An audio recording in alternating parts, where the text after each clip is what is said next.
Hi, I'm Deb with Stampin' on the Hill. I'm bringing today to you a couple tips about how to do ribbons and bows and even knots if you're just not a bow person. So let me flip the camera down a second and we'll get to it. Okay, so let's start with just some ribbon. I usually leave it on the spool when I do it, so that's less waste for me. And I measure approximately how long I want my tail. And I make one bunny ear and another bunny ear and tie them together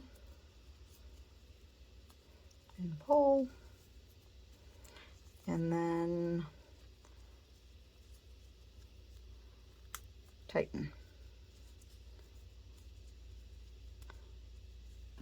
And then you can just trim the end off. You'll notice I have a piece of baker's twine on my scissors that are used only for ribbon, not for paper. So there's another helpful tip for you. And then with this kind of a bow, and it's only the bow, we didn't wrap it around the card or anything yet. With this bow, you would use a glue dot, mini glue dots, and you open up until you get to, get to a dot. Can you see it in there?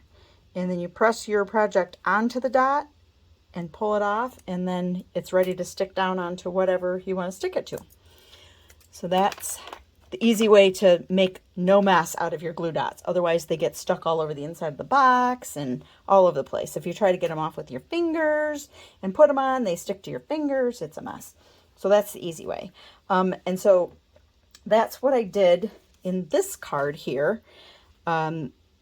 And actually, I took a straight piece of ribbon like this, and I just adhered it to the back on both sides with a tape runner, or you can use Scotch tape. That'd be great.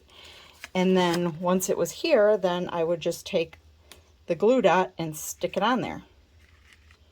So then you have that project. So that's what I did with this one. The ribbon actually is just adhered to the back of this one layer, and then I used a glue dot to put the bow on it. Let's see, what's our next thing? If you try to wrap it around your whole card, which most people do it that way, that the previous way was the cheater's way, but if you wrapped it around your whole card, then I typically have, again, I leave it on the spool, and I take my left over the right, and I start the knot this way, and I put a bow here. I wrap from the top down and around and back up through the top.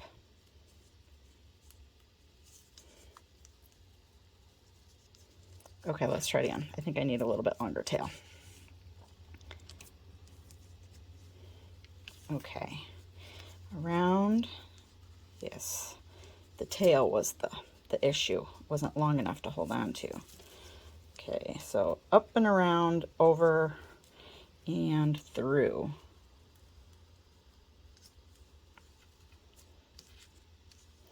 And then of course you're gonna straighten out all your ends. And it's kind of an upside down bow just because I came from around and shoved it up through. Typically when a person makes a bow, it's just the opposite of that. This one's a little twisted. There it goes. All right, so that's one option for another bow that goes all the way around. And then I'm going to undo this. You can also, if you struggle with bows altogether and you just are throwing your hands up and saying, never mind, I'm not doing bows ever, you can just make knots. So I've taken just a piece, and again, I just leave it on the spool until I know, and then I can play with the length of it as I'm tightening it. Depends on how long you want it and what shape you want it in. So this will go, if I cut this off, it'll kind of lay where the tails are going down. And if I tighten it some more, it'll lay where the tails are going straight. And I have a couple examples of that. Here's one where the tails are going down. And then this is one where I pulled it a little tighter and then the tails are going outward.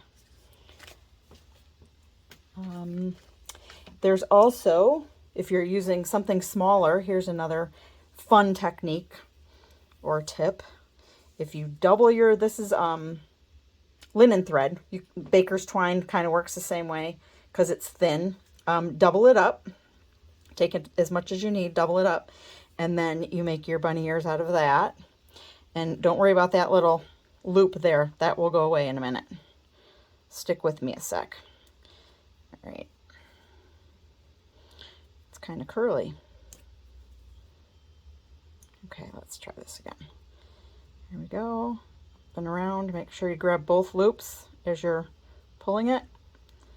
And then you have the 2 loops. Sounds like Fruit Loops to me. You have the 2 loops, and then you just cut all the tails off together.